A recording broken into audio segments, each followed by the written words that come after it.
આ ધર્મગ્રંથ એવો છે જેમાં તમને ન સમજાય યા કોઈ વાત ગળે ન ઉતરે તો એમાં ગ્રંથની ભૂલ ન કાઢતા પોતાના સમજની ઉણપ માનજો કે હજી કદાચ મારો અધિકાર સિદ્ધ નથી થયો, જેથી આ વાત મારા સમજમાં નથી આવતી યા આ વાતથી હું કન્વિન્સ નથી થઈ શકતો. ઘણી વાતો અનુભવ શીખવાડે છે. અહીંયા બેસેલામાં હું માનું કોઈ પુષ્ટિ માર્ગીએ કોઈ વૈષ્ણવ એવો નહીં હોય. તમારા માટે ઠાકોરજી કલ્પના નથી કે મારે લોજિક આપીને એ છે એ સાબિત કરવા પડે. તમારા બધા માટે ઠાકોરજી તમારો અનુભવ છે. જીવનની કોઈ ને કોઈ ક્ષણે અહીંયા જેટલા બેઠા છે એ મહાપ્રભુજીનો, યમુનાજીનો, ગિરિરાજજીનો કે શ્રીનાથજીનો નાનો મોટો તમને બધાને અનુભવ હશે કે એ તમારી જોડે સતત રહે છે. તમને ક્યાંક ને ક્યાંક સુરક્ષા આપે છે, ક્યાંક ને ક્યાંક તમારા મનોરથોને પૂરા કરે છે. એ નાનો મોટો આપણા બધાનો અનુભવ છે. આપણા માટે શ્રીનાથજી કોઈ પ્રમાણો આપીને સાબિત કરવાનું એ અગોચર તત્વ નથી. એ રોજ બરોજ જેને ગોદમાં લઈ આપણે આનંદનો અનુભવ કરીએ છીએ એવો અનુભૂતિનો વિષય છે આપણા માટે. એટલે આપણા માટે ભગવાનને કોઈ આકાશ તરફ જોવાની જરૂર જ નથી. આંખ બંધ કરો, આંખ મારી ઉઘડે ત્યાં શ્રીજી હમણાં 56 ભોગ કર્યો.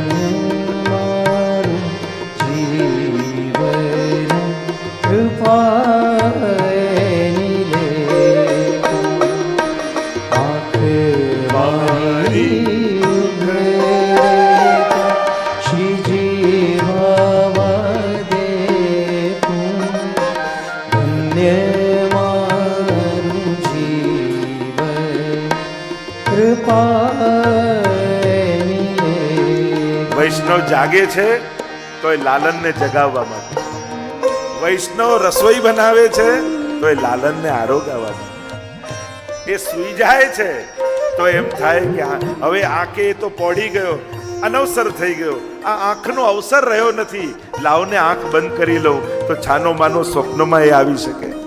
એનો તો સૂઈ જવું પણ ક્યાંક ને ક્યાંક આંખ બંધ કરીને ભગવત દર્શન કરવાની લાલસા છે. આ તો વૈષ્ણવી જીવનની મધુરતા છે. રૂપાય અમારે ઠાકોરજી રૂપ વાલે, અને સાધારણ રૂપવાળા નહીં, રૂપ દેખ નૈના પલક લાગે નહીં. એવો રૂપ વાળો કે એકવાર જેણે એને જોઈ લીધો ને પછી દુનિયાના બધા રૂપ એને ફીકા લાગવા લાગે. રસકાનજી કી વાર્તા તો આપ પડતે હોંગે. પેલું ચિત્ર લઈને રસકાનજીને એક બાળકમાં બહુ આસક્તિ, અને બે વૈષ્ણવ વાત કરતા હતા કે આ બાળકમાં જેટલી આસક્તિ છે એટલી જો શ્રીનાથજીમાં થઈ જાય ને તો બેડો પાર થઈ જાય. અને કાઢી કટાર પકડ્યા વૈષ્ણવને, બતાવો કોણ છે શ્રીનાથજી. ગભરાયા પેલા વૈષ્ણવ, પાગમાં એક ચિત્ર હતું શ્રીનાથજીનું, બતાવ્યું અને રસકાને જ્યાં શ્રીજીને જોયા, શ્રીજી ના થઈ ગયા. કહ્યું કે હવે તો જોવો છે તો આને, મેળવવો છે તો આને. અને ચિત્ર લઈને આખા બ્રજમાં ફરે, દરેક મંદિરમાં અંદર જતા રહે ને જુએ આ છે ના, આ મારો શ્રીનાથ નથી. દરેક મંદિરમાં જાય. કોઈએ કહ્યું કે ગિરિરાજજીની ઉપર શ્રીજી બિરાજે છે, અને જ્યાં ચડવા ગયા યવન કોઈ ચડવા ન દે, રોક્યા, બહાર કાઢ્યા. ગુસાઈજીને પધારતા જોયા, અને ગુસાઈજીની દ્રષ્ટિ પણ એ જ મંદિર પર, રસખાનજીની દ્રષ્ટિ પણ એ જ મંદિરમાં. અને રસખાનજીએ વાર્તા સાહિત્યમાં એવા શબ્દો લખ્યા છે કે રસખાનજીને થયું ये भी मेरे महबूब का यार लगता है. આ મારા ઠાકોરજીનો પ્રિયતમ લાગે છે. જ્યાં મારું નજર છે, જ્યાં મારું ધ્યાન છે, ત્યાં જ એનું ધ્યાન છે. અને અત્યારે વિસ્તારમાં નથી જતો વાર્તામાં. ગુસાઈજીએ કૃપા કરી બ્રહ્મ સંબંધ કરાવ્યું, અને જ્યાં રસખાન જવા લાગ્યા શ્રીનાથજીએ કૂદકો મારીને હાથ પકડ્યો, હવે ક્યાં જાય છે, ચાલ મારી સાથે ખેલવા. એવું રૂપ. એ આગ્રાના બજારમાં નાચનારી ગણિકા, કૃષ્ણદાસ અધિકારીનો પ્રસંગ, અને ગણિકાને જોઈ કૃષ્ણદાસને થયું આ તો શ્રીનાથજીનો દૈવી જીવ લાગે. 1000 વાર સાઈન કરવી પડે, 1000 માટે 1000 વાર સાઈન કરવી પડે. એક જ સાઈન કાફી હોય, એનાથી જ લાખ ઉપડી જાય. એમ જ ભગવત કૃપાનો ખજાનો ખોલવા માટે એક વારનું નામ પણ કાફી છે. જ્યારે પ્રેમથી પુકારો છો ત્યારે પરમાત્મા દોડતો આવી જાય. નામ મહિમા, નામનું મહાત્મ્ય જાણો વૈષ્ણવ. તે કોણ પરમાત્મા છે? કહ્યું શ્રી કૃષ્ણાય વયમ નમઃ. એવા શ્રી કૃષ્ણને અમે નમન કરીએ છીએ, અમે સ્તુતિ કરીએ છીએ. કારણ કે નમનથી અધિક જીવ કરી પણ શું શકે? કારણ કે પરમાત્માની પ્રસન્નતા આપણા સામર્થ્યથી પર છે. જીવ પાસે એવું કાંઈ સામર્થ્ય નથી, એવું કોઈ ગુણ નથી કે જેનાથી એ ભગવાનને રાજી કરી શકે. પણ ભગવાનનો સ્વભાવ એવો છે કે તમારી એક નાનકડી ભૂલને જોઈને પણ હસી પડે. એક નાનકડું બાળક માના ખોળામાં હોય, એટલું રડતું હોય એટલે માં સોનાનો ઘૂઘરો વગાડે, ચાંદીનો ઘૂઘરો, છાનો જ ન થાય. એટલામાં કોઈ મહેમાન આવ્યું ને દરવાજાની સાંકળ ખખડાવી, એ સાંભળીને બાળક હસવા લાગ્યું. આ ભગવાનનો સ્વભાવ પણ એવો છે. ક્યારે સેનાથી પ્રસન્ન થઈ જાય કોણ જાણી શકે? અને એટલા માટે એને કરેલા વંદન જીવનમાં જે કામ લાગશે ને, કારણ કે ભગવાનનો સ્વભાવ એવો છે, એ કહ્યા વગર મદદ કરે છે, એ બતાવ્યા વગર આપે છે. આપણે તો એમ કહીએ કે જમણો હાથ આપે તો ડાબા હાથને ખબર ન પડવી જોઈએ.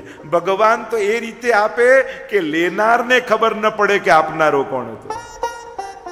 સુદામાને ખબર ન પડે કે કોણે આપ્યું, કોણે ભરી દીધું. આ પ્રભુનું આપવાની રીત છે. અને આપણે તો બે હાથ જોડી ચરણે રાખો, શરણે રાખો, હે વલ્લભાધીશ કાલા રે. શ્રીજી બાવાની સન્મુખ રાખો, યમુનાજીના પ્યારા રે. શરણે રાખો, શરણે રાખો, હે વલ્લભાધીશ વાલા રે. પ્રભુ આપના ચરણની શરણમાં છીએ. જેમ માછીમાર માછલીઓને પકડવા માટે જાળ નાખે, જેટલી માછલીઓ દૂર ભાગે બધી જાળમાં ફસાઈ જાય. હોશિયાર માછલીઓ હોય દૂર ન ભાગે, એ માછીમારના પગ પાસે આવી જાય, અને પગ પાસે આવે એ બધી બચી જાય. એમ ભગવાને પણ દૈવી એશા ગુણમયી મમ માયા દુરત્યયા, માયા રૂપી જાળ નાખી, જે દૂર ભાગ્યા એ બધા ફસાયા, જેને ચરણ પકડી લીધા એ બધા તરી ગયા. બ્રહ્મ સંબંધ કરાવ્યો અમને, સાચા વૈષ્ણવાનોને. કલિયુગના જીવોને ઉગાર્યા, પુષ્ટિ માર્ગ પ્રગટાવ્યો રે. સ્વરૂપ સેવા બતાવી ચંપારણના વાસી રે. ચરણે રાખો, શરણે રાખો, હે વલ્લભાધીશ વાલા રે. શ્રી કૃષ્ણાય વયમ નમઃ. અમે નમન કર્યું. એટલે જ આપણે ત્યાં પ્રારંભ હંમેશા વંદન અને નમનથી થતું હોય. નમામિ યમુનામહં સકલ સિદ્ધિ હેતુમ. અને ત્યાં ટીકામાં આચાર્યો કહે છે, નમનથી અધિક જીવ બીજું કંઈ કરવા સમર્થ પણ નથી. કારણ કે જે આપશે એ તો ભગવાને જ આપેલું છે. એક ચારાના પણ હાથમાં લઈને માણસ પેદા થયો નથી, બધું મળ્યું છે. આપનારો તો એ છે, આપણે તો એની વસ્તુ એના સુધી પહોંચાડીએ છીએ. એક ફૂલ પણ માણસ ધરે અને કે મેં મારું ફૂલ ધર્યું, અરે એ બીજ કોનું, એ વૃક્ષ કોનું, એ ઉગાડનાર કોણ? એનું જ છે. આપણે તો એના સુધી પહોંચાડીએ છીએ. હા, ધરવાનો ભાવ આપણો છે. સામગ્રીઓ તો બધી એની જ છે, પણ સમર્પણ આપણું છે. અને પ્રભુ આપણા સ્નેહ અને સમર્પણને સ્વીકારે છે. જેમ કોઈ ફૂલ તમે ઝોંકી લો અને જોખ્યા પછી એની સુગંધ લો ને પાછું જોખો, વજન ઘટે. એમ ઘણીવાર લોકો કે ઠાકોરજી આરોગ્ય કંઈ ઘટ્યું તો નહીં. અરે પ્રભુ આરોગ્ય એ રીતે તમારો આરોગ્યનો ભાવ હતો, એ ભાવને સ્વીકારી લીધું અને સામગ્રીને પ્રસાદ બનાવી તમને પાછું આપી દીધું. પ્રભુનો સ્પર્શ ક્યારે પણ ઘટાડતું નથી. ઉલટાના 2 વૈષ્ણવનું બનાવ્યું હોય અને 4 વૈષ્ણવ લઈ જાય પ્રસાદ, તો માનજો ઠાકોરજી પ્રેમથી આરોગ્ય છે. આપણે ત્યાં તો આ ભાવ. हो यमुनाश्रकरूं गान करूं, सेवा तुम्हारी आपने, व्रज 84 परिक्रमा करिए, एवाशीष आपने, वैष्णव जनना वाला प्रभुजी, झांकी श्रीजी करावो, शरणे राखो, शरणे राखो, हे वल्लभाधीश वाला. શ્રી કૃષ્ણાય વયમ નુમઃ. મહાપ્રભુજીએ પણ આપણને મહામંત્ર આપ્યો, શ્રી કૃષ્ણ શરણમ મમ. અષ્ટાક્ષરનો મહામંત્ર મહાપ્રભુજી આપણને આપ્યો છે. અને એટલા માટે પ્રત્યેક વૈષ્ણવે અષ્ટાક્ષરનો જાપ નિત્ય કરો. જીવનમાં એક મંત્ર રાખજો વૈષ્ણવો, એક કોઈ સ્તોત્ર કે પાઠ રાખજો, ક્યાંક કોઈ એક પગે લાગવાની જગ્યા રાખજો. આ 3 વસ્તુ જીવનમાં રાખજો. બહુ બધું કાંઈ ન કરી શકો તો ક્યાંક આ 3 વસ્તુ, કોઈ એક મંત્ર. માળા લઈને જપો તો બહુ ઉત્તમ, નહીં તો મનમાં એનું સ્મરણ કર્યા કરો. આ બધા આપણા કર્મોની રક્ષા કરે છે, આ બધા આપણા સ્વભાવની રક્ષા કરે છે. તમે એક યમનાષ્ટક કરો, 2-5 મિનિટ લાગે, પણ એ 5 મિનિટ કરેલું યમનાષ્ટકને કારણે 24 કલાક યમુનાજી તમારી રક્ષા કરે છે. એ 5 મિનિટના યમનાષ્ટકથી 24 કલાક યમુનાજી તમારી સુરક્ષા કરે છે. ભગવદ નામનું સામર્થ્ય અનંત ગણું છે. એટલે એને કેવલ ચોપડીઓમાં લખેલા અક્ષરો ન માનતા. આ તો સાક્ષાત વદના અવતાર, સાક્ષાત પ્રભુના મુખારવિંદ સ્વરૂપ શ્રી વલ્લભના મુખમાંથી નીકળેલા પ્રભુનું રૂપ છે. એ શબ્દ બ્રહ્મ છે. એક એક અક્ષર શ્રી વલ્લભની વાણી છે. અને એ વાણી ક્યારે પણ ઠાકોરજી મિથ્યા થવા દેતા નથી. અહીંયા નમન કર્યા છે. આગળ સુખદેવજીની વંદના કરતા કહ્યું, યમ પ્રવ્રજંતમ અનુપેતમપેત કૃત્યમ દ્વૈપાયનો વિરહ કાતર આજુહાવ પુત્રેતિ તન્મયતયા તર્વોભિનેદું તમ સર્વભૂત હૃદયમ મુનિમાનતોસ્મિ. સુખદેવજીને વંદન કરતા વ્યાસજી કહે, યમ પ્રવ્રજંતમ. એક ચિત્ર બતાવ્યું. સુખદેવજી ઘર છોડીને ભાગી રહ્યા છે. એવી કથા પ્રસિદ્ધ છે. સુખદેવજીના જન્મની કથા 2 જગ્યાએ વિશેષ રૂપે મળે. એક દેવી ભાગવતમાં અને બીજું કૌશિકી સંહિતામાં, અરણી પુત્ર રૂપે. અને બીજું કૌશિકી સંહિતામાં એવી કથા આવે છે કે જ્યારે મહાદેવજી પાસે પાર્વતીજી આવ્યા અને વિનંતી કરી કે આપ અને હું પતિ પત્ની છીએ, હું અર્ધાંગીની છું, છતાંય આપણા બંનેમાં આવો ભેદ કેમ? કે કયો ભેદ? આપ અજન્મા અને અમર, અને મારે વારે ઘડીએ જન્મ ને મૃત્યુ કેમ લેવા પડે?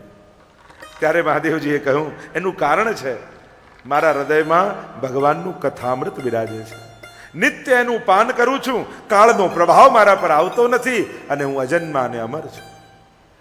નાથ, હું પણ આપની અર્ધાંગીની છું, અડધો ભાગ તો મારોય લાગે, કૃપા કરીને એનું રસપાન મને કરાવો. મહાદેવજી ખૂબ પ્રસન્ન થયા છે. આજે સતી પાર્વતીજીને કથા, ભગવત કથા સાંભળવાની ઈચ્છા થઈ. પ્રસિદ્ધ કથા છે. 3 તાળી વગાડી. પહેલી તાળીમાં બધા પશુઓ નીકળી ગયા, બીજી તાળીમાં પંખીઓ ગયા, ત્રીજી તાળીમાં જીવ જંતુઓ જતા રહ્યા. આખું સ્થળ નિર્જન બની ગયું. પણ જે વૃક્ષ નીચે બેઠા હતા એની ઉપર સુકીએ એક ઈંડું મૂક્યું હતું. બચ્ચું બહાર નીકળવાની તૈયારીમાં હતું. અહીંયા પાર્વતીજીને કહ્યું, મહાદેવજીએ આપ કથા સાંભળી રહ્યા છો, મને ખબર પડે એટલા માટે વચ્ચે વચ્ચે હુંકારો આપતા રહેજો. મહાદેવજી કથા કહેવાનો સમાધિમાં બિરાજીને પ્રારંભ કર્યો. વચ્ચે વચ્ચે પાર્વતીજી હુંકારો આપે છે અને કથા એવી કહેવામાં આવે છે કે પાર્વતીજીને નિંદ્રા આવી ગઈ. એટલે કથામાં ઊંઘ આવે ને તો બહુ ચિંતા નહીં કરવી. પાર્વતીજી સૂઈ ગયા તો કથા આપણા સુધી આવી. એમ ઘણા સૂઈ જાય ને એ જ સારું. પણ આ તો ભગવત કથાનો પંડાલ છે ને. કહેવાય છે કે આ તો ભવપાર ઉતરવાની નૌકા. આ પંડાલ છે ને એ તો ભવપાર ઉતરવાની નૌકા છે. અને નાવમાં બેસેલો વ્યક્તિ સૂઈ જાય ને તો એ નાવ પાર તો ઉતારે જ છે. એમ કથામાં કોઈ સૂઈ જાય તો એ કથા એને પાર તો ઉતારે જ છે. કારણ ઘરે જેને બે બે ગોળીઓ લઈને ઊંઘ ના આવતી હોય એને અહીંયા ખુરશીમાં બેઠા બેઠા આવી જાય તો મનને કેવી શાંતિ મળતી હશે ત્યારે જઈને. કારણ કે ઊંઘ પલંગથી નથી આવતી, મનની શાંતિથી આવે છે. આજના સમયની તકલીફ એ છે કે મોંઘો પલંગ ખરીદવામાં ઊંઘનો ભોગ આપી દઈએ છીએ. સારા ભોજન જમવામાં ભૂખનો ભોગ આપી દઈએ છીએ. લાઈફ સ્ટાઇલ સુધારવામાં લાઈફનો ભોગ આપી દઈએ છીએ. જીવનની એટલે જૂના સમયમાં કહેતા ને કે પેલા માણસ તો આદિ માનવ હતો, કાચું ખાતો, પછી શેકીને ખાતો થયો, બાફીને ખાતો થયો, તળીને ખાતો થયો, બેક કરીને ખાતો થયો. ડોક્ટરો પાછા કે હવે કાચું ખાઓ. આટલા વર્ષો પાણીમાં ગયા કે નહીં? પેલા બધે ચાલીને જતા, પછી સાયકલ ગોત્યું, સ્કૂટર ગોત્યું, કાર ગોત્યું, વિમાન ગોત્યું. ડોક્ટર પાસે જાઓ તો ડોક્ટર થોડું ચાલવાનું રાખો. અરે એ જ તો કરતા હતા. પહેલા પોતાના બંગલામાં લિફ્ટ હોય ને તો લોકો આશ્ચર્ય, ઓ તમારા ઘરમાં લિફ્ટ છે? ત્રીજા માળે લિફ્ટમાં પહોંચી જવાનું. હવે જો 3 માળના દાદરા ચડી શકો ને તો લોકોને આશ્ચર્ય થાય, તમે દાદરા ચડી શકો છો? સમય કેવો બદલાય છે. પેલા લિફ્ટથી અહોભાવ થતો, હવે ચાલીને જાય એના માટે આશ્ચર્ય થાય, ઓહો તમે તો સીડી ચડી લો છો. સમયે સમયે જીવનના ગણિતો કેવા બદલાય છે. અહીંયા કથાનો પ્રભાવ, ઈંડામાંથી શુકનું બચ્ચું બહાર આવ્યું અને જન્મતાની સાથે કાનમાં ભાગવતના શ્લોકો પડ્યા. હૃદય ભરાઈ આવ્યું શુકનું. અરે મારા જેવું બળભાગ્ય બીજા કોનું હશે આ પૃથ્વી ઉપર? લોકો જીવનના અંત સમયમાં ભાગવત સાંભળે. મેં તો જીવનની પહેલી ક્ષણમાં પહેલો શબ્દ શ્રીમદ ભાગવતનો સાંભળ્યો છે. બળભાગી મારા જેવો મોટો કોણ હશે? અને ખબર પડી કે પાર્વતીજી નિંદ્રાધીન, અને થયું કે જો મહાદેવજીને ખબર પડશે તો કથા કહેવાનું બંધ કરી દેશે. ઉડતું ઉડતું શુકનું બચ્ચું પાર્વતીજીના ગોદમાં આવીને બિરાજી ગયું. જે રીતે હુંકારો આપતા હતા એ રીતે હુંકારો આપવા લાગ્યું. કથાના વિરામનો સમય થયો ને મહાદેવજીએ નેત્રો ખોલીને જોયું, પાર્વતીજી નિંદ્રાધીન છે, શુકનું બચ્ચું કથા શ્રવણ કરી રહ્યું છે. અને ક્યાંક આ કથા કોઈ અનધિકારીના હાથમાં ન જતી રહે એ ડર લાગ્યો. ત્રિશૂલ કાઢ્યું, ઊભો રહે એમ કરીને મહાદેવજી પાછળ પાછળ દોડ્યા. શુકનું બચ્ચું આગળ આગળ ઉડતું જાય, પાછળ પાછળ મહાદેવજી ત્રિશૂલ લઈને પાછળ પાછળ દોડે છે. અને કહેવાય છે કે ઉડતું ઉડતું શુકનું બચ્ચું વ્યાસાશ્રમ સામ્યપ્રાસમાં આવ્યું. વ્યાસ પત્ની બગાસું ખાધું ને શુક અંદર ભીતર પ્રવેશ કરી ગયો. અને કહેવાય છે કે છેક ગર્ભમાં જતું રહ્યું. મહાદેવજીએ જોયું કે ગયું પણ ઠેકાણે ગયું છે. વ્યાસ પત્નીનું તેજ બદલાયું. વ્યાસજી આવીને વંદન કરીને કહ્યું, આપ કોણ છો? બહાર પધારો. અંદરથી દર વખતે એક જ અવાજ આવે, બહાર તો આવું.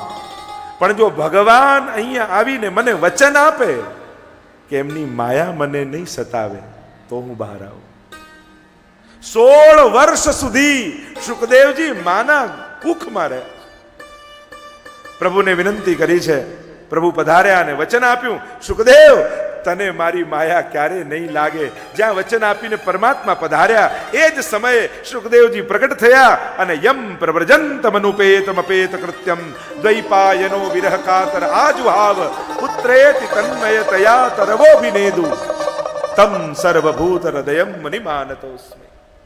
યમ પ્રવ્રજંતમ દોડી રહ્યા છે. પ્ર ઉપસર્ગ આપ્યો, વ્રજ ગતૌ દાતો, સંન્યાસના અર્થમાં સંન્યાસ લઈને ભાગ્યા. યમ પ્રવ્રજંતમનુપેતમ અપેત કૃત્યમ દ્વૈપાયનો વિરહ કાતર આજુહાવ. દોડવા લાગ્યા, ભાગવા લાગ્યા. અને વ્યાસજીને એમ થયું મારો પુત્ર, અને આનાથી ઉત્તમ અધિકારી મને ક્યાં મળશે ભાગવત માટે. પુત્રેતિ તન્મયતયા, પુત્ર પુત્ર કરતા અવાજ કરે. પણ કેવા છે સુખદેવજી? અનુપેતમ અપેત કૃત્યમ. હજી જેના જનોયાદી સંસ્કાર પણ નથી થયા, તો કહ્યું કે જ્યાં વિકાર હોય ત્યાં જ સંસ્કારની જરૂર પડે. કાંઈ પામવાની ઈચ્છા નથી, દિગંબર છે, ભાગી રહ્યા છે. વ્યાસજી પુકાર કરે છે પુત્રને. સુખદેવજીએ તો ઉત્તર ના આપ્યો, પણ આજુબાજુ અનેક વૃક્ષો હતા. એ વૃક્ષોએ જાણે વ્યાસજીને ઉત્તર આપતા હોય એમ હલી હલીને બતાવવા લાગ્યા. વ્યાસજી અમારી સામે જુઓ, તાડ તડકો વરસાદ બધું જ સહન કરીએ, પણ અમારી ઉપર ફળ લાગે એ ફળ અમે નથી ખાતા, સમાજને આપી દઈએ છીએ. વ્યાસજી, આપની તપશ્ચર્યાનું ફળ આ સુખદેવજી છે.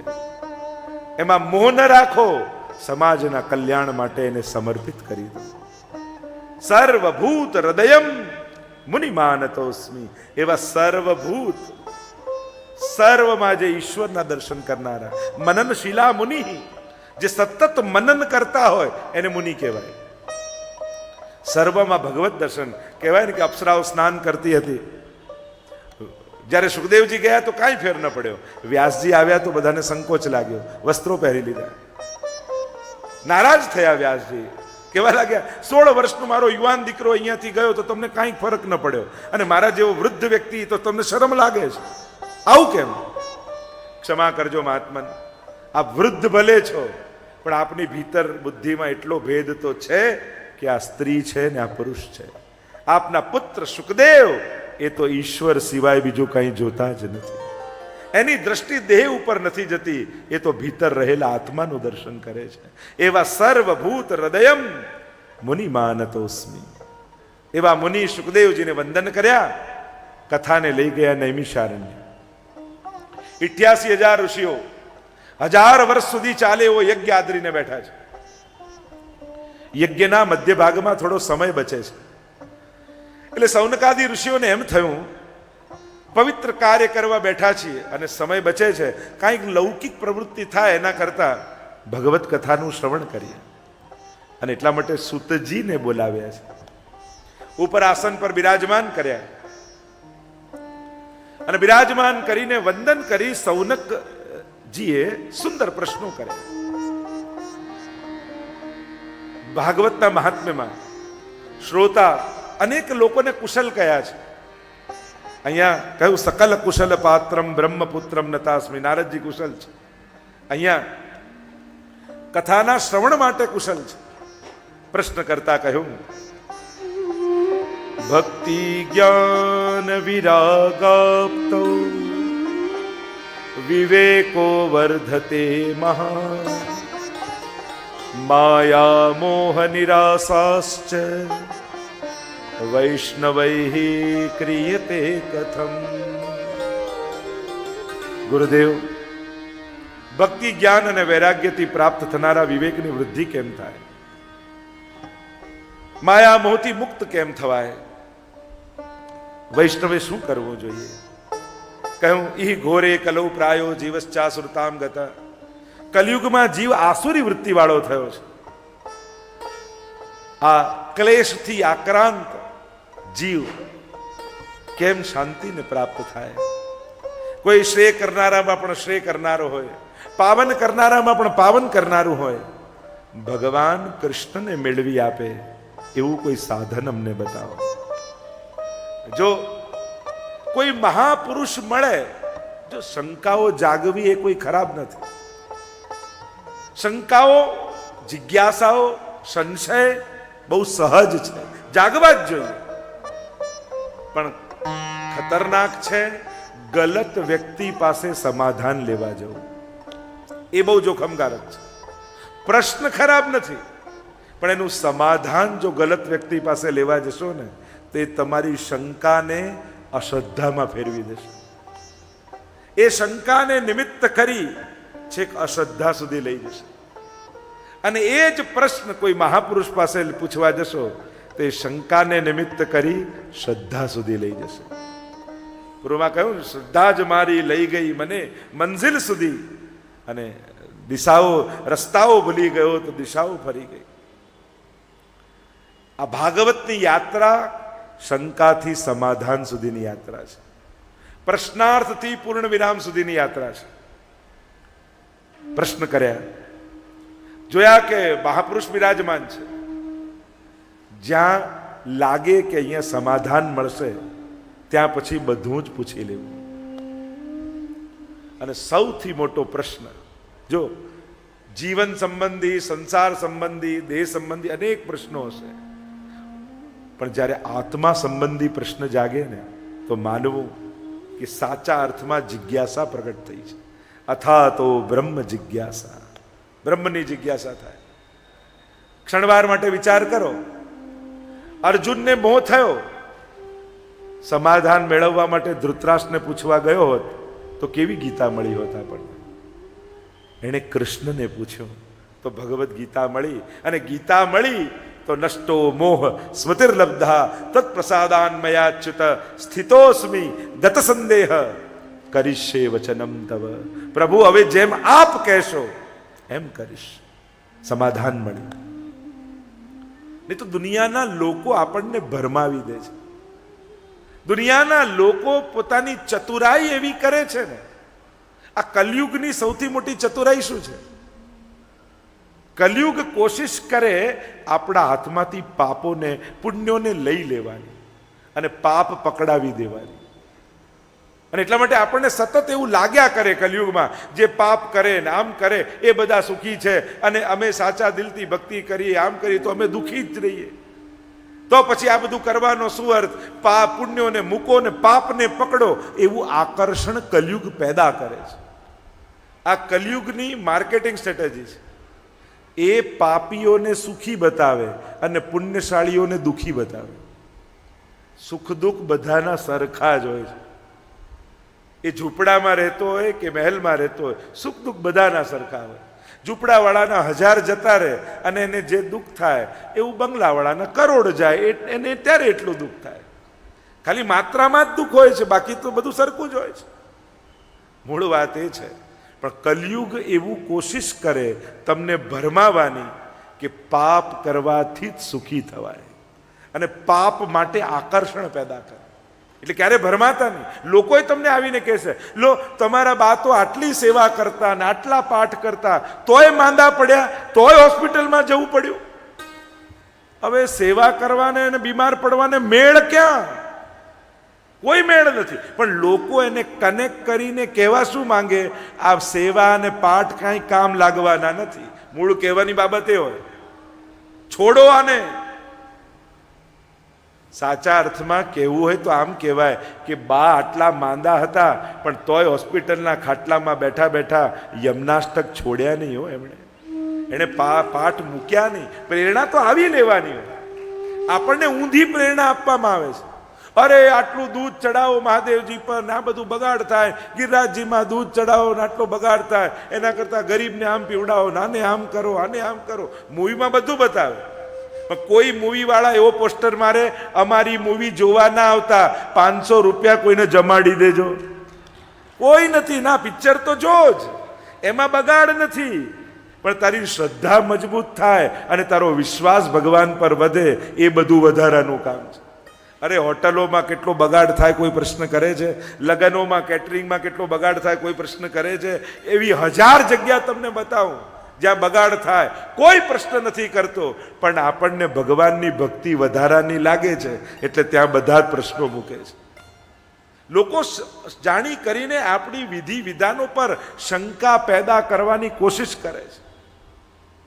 નહીં તો એમ કહી દો કે આ પિક્ચર ના જોશો, 500 રૂપિયા બગાડવાની શું જરૂર છે, બીજા બધાને આપી દો. ત્યારે તો કોઈ કહેતું નથી. મૂળ વાત એ છે, આ કલિયુગનો આ પ્રચાર માધ્યમ છે. કોશિશ કરે છે પાપ માટે આકર્ષણ થાય અને પુણ્ય માટે અભાવ પેદા થાય, એનો પ્રયાસ કલિયુગ કરે છે. આ ધર્મની ગ્લાનિ કેમ થાય? યદા યદા હિ ધર્મસ્ય ગ્લાનિર્ભવતિ ભારત. ધર્મની ગ્લાનિ કેમ થાય? ધર્મની હાનિ કેમ થાય? કોઈ પાપી વ્યક્તિ ધર્મની ગ્લાનિ કરી શકતો નથી. એ પાપીમાં એટલું સામર્થ્ય નથી કે ધર્મનો નાશ કરી શકે. પણ ધર્મની ગ્લાનિ ક્યારે થાય? જ્યારે સજ્જન વ્યક્તિઓને ધર્મ ઉપર અવિશ્વાસ પેદા થવા લાગે. ભગવાન આશા આટલા ભણેલા ગણેલા તોય તમે ઠાકોરજીમાં માનો છો? અરે ભણી ગણીને તો વિશ્વાસ વધે કે ઘટે? અરે ગમે તેટલી મોટી રોયલ્સ રોય લાવ, પણ દીકરીના હાથે સાથીઓ ન કરાવો ને તો તમને મજા જ ના આવે. ગમે તેટલી મોટી કાર લાવ, પણ જ્યારે આપણા ઘરની દીકરીઓ વહુઓ એમાં સાથીઓ કરે ત્યારે મનમાં વિશ્વાસ આવે, હવે વાંધો નહીં આવે. એક નાનકડો સાથીઓ સુરક્ષાનું કારણ આપણને લાગે છે. આપણી શ્રદ્ધા છે, આપણા સંસ્કાર છે, આપણી સંસ્કૃતિ છે. આમાં ક્યાંય નાનપ અનુભવવાની ક્યારે તમારે જરૂર જ નથી, કારણ કે તમે શ્રદ્ધાની સંસ્કૃતિ સાથે જોડાયેલા છો. એક નાનકડો પ્રસાદી ઉપરનો પણ બાંધ્યો હોય ને તો આપણને લાગે કે આપણને વાંધો નહીં આવે. આ આપણી શ્રદ્ધા છે. આ નાની નાની વસ્તુઓ સાથે આપણી શ્રદ્ધા અને વિશ્વાસ જોડાયેલા છે. એ આપણને આપણી સુરક્ષાના કારણો લાગે છે. એક નાનકડા ઉપરણામાં મારો ઠાકોરજી મારી જોડે છે, આવો ભાવ આપણને આવે છે. તો કેટલી મોટી વાત છે. આ શરમાવાની વાત નથી, આ ગૌરવની બાબત છે. કંઠી પહેરો છો એ સંકોચની બાબત નથી, વૈષ્ણવ થવાનું ગૌરવ છે. તમારા ગળામાં પડેલી કંઠીઓ, જેના માટે આપણા વડીલો અને પૂર્વજોએ આટલા આટલા સંઘર્ષો કરેલા છે. એ જ્યારે બાદશાહોનો સમય અને ગોકુલનાથજીનો સમય, અને ત્યારે વૈષ્ણવને ઊભા રાખીને બાદશાહ એમ કહે કે કંઠી કાઢ, વહીના ગળું કાપી નાખીશ. અને ત્યારે વૈષ્ણવ કુમારીથી કહે ગળું કપાશે તો કંઠી આપમેળે પડી જશે, આ હાથથી કંઠી ક્યારે નહીં ઉતારો. અને જ્યારે ગળું કપાવવા તૈયાર થયા ત્યારે આજે આપણે કંઠી પહેરવાના સંજોગો ઊભા થયા છે. નહીં તો ક્યારનું બધું ખતમ થઈ ગયું હોય. પણ એ વડીલોએ ટેક રાખી તો આપણા ઘરમાં આજે ઠાકોરજી બિરાજે છે. એટલે આપણા ઘરે પ્રભુ બિરાજે છે, આપણે ધર્મ કરી શકીએ છીએ. એ સાધારણ ઘટના નથી. આપણા વડીલોના કેટલા તપો છે, એમના પરિશ્રમ છે, એમના સંઘર્ષો છે કે આ સંસ્કાર અને સંસ્કૃતિ આપણા સુધી પહોંચી શકી છે. પ્રશ્ન કર્યો ભગવાન મળે એવું કોઈ સાધન બતાવો ને ગુરુદેવ. અને ગુરુ વંદના કરતા કહ્યું ચિંતામણીર લોક સુખમ સુરદ્રુહુ સ્વર્ગ સંપદમ પ્રયચ્છતિ ગુરુ પ્રીતો